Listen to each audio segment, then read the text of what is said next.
Army chief और नए chairman joint chiefs of staff की तकर्री के लिए GHQ ने समरी भिजवा दी। ISPR के मुताबिक GHQ की जानिब से 6 सीनियर तरीन लेफ्टिनेंट जनरल्स के नाम वजारत दफा को भिजवाए गए। सीनियर लेफ्टिनेंट जनरल में आसिम मुनीर का नाम पहले नंबर पर है। साहिर शमशाद का नाम सीनियरिटी में दूसरे नंबर पर, लेफ्टिनेंट जनरल अजहर अब्बास, नौमान महमूद, फैज़ हमीद, मोहम्मद आमिर का नाम भी फहरिस्त में शामिल है। आइन के तहत 4 स्टार तैनातियों का इख्तियार वज़ीर आज़म का है। तैनातियों की रस्मी मंजूरी सदर मुमलिकत देंगे। वज़ीर दिफा ख्वाजा आसिफ ने समरी वज़ीर आज़म हाउस को मौसूल होने की तस्दीक कर दी।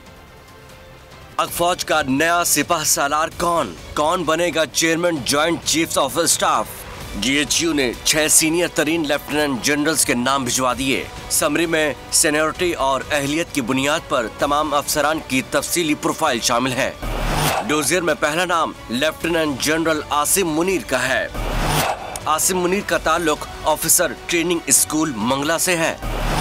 लेफ्टिनेंट जनरल आसिम मुनीर इस वक्त बतौर क्वार्टर मास्टर जनरल GHQ फराइज अंजाम दे रहे हैं। डोजियर में दूसरा नाम लेफ्टिनेंट जनरल साहिर शमशाद मिर्जा का है। लेफ्टिनेंट जनरल साहिर शमशाद मिर्जा का ताल्लुक सिंध रेजिमेंट से है।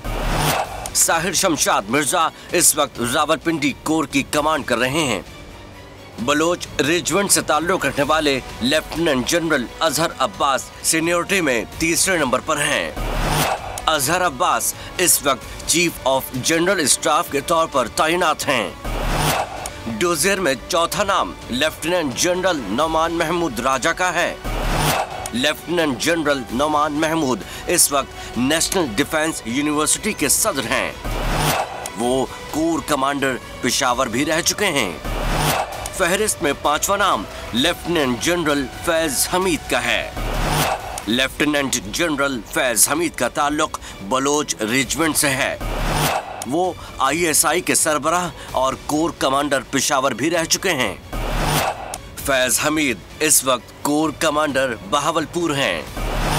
लेफ्टिनेंट जनरल मोहम्मद आमिर का नाम फहरिस्त में 6ठे और आखिरी नंबर पर है।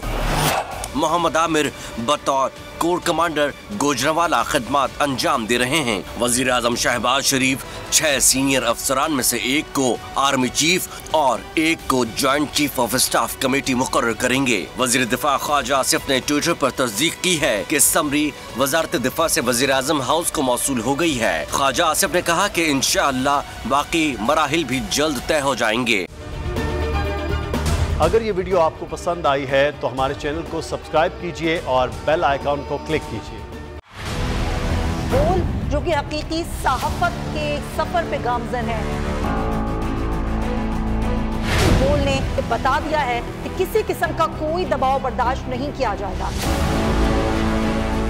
बोल वो वाहिद इदारा है जो अपने एम्प्लॉयज के लिए खड़ा होता है, हकीकी सहाफत के लिए, क्योंकि बोल है हक और सच के साथ। ये पाकिस्तान में पहली दफा हुआ है कि बोल न्यूज ने रिकॉर्ड बनाए हैं। आज के दौर में, डिजिटल मीडिया के दौर में, आप किसके साइट को ब्लॉक करेंगे? इनका बस नहीं चल रहा कि हर उस आवाज को बंद कर दें जो सोच थोड़ी सी भी इख्तलाफ की गुंजाइश पैदा करने की कोशिश करे।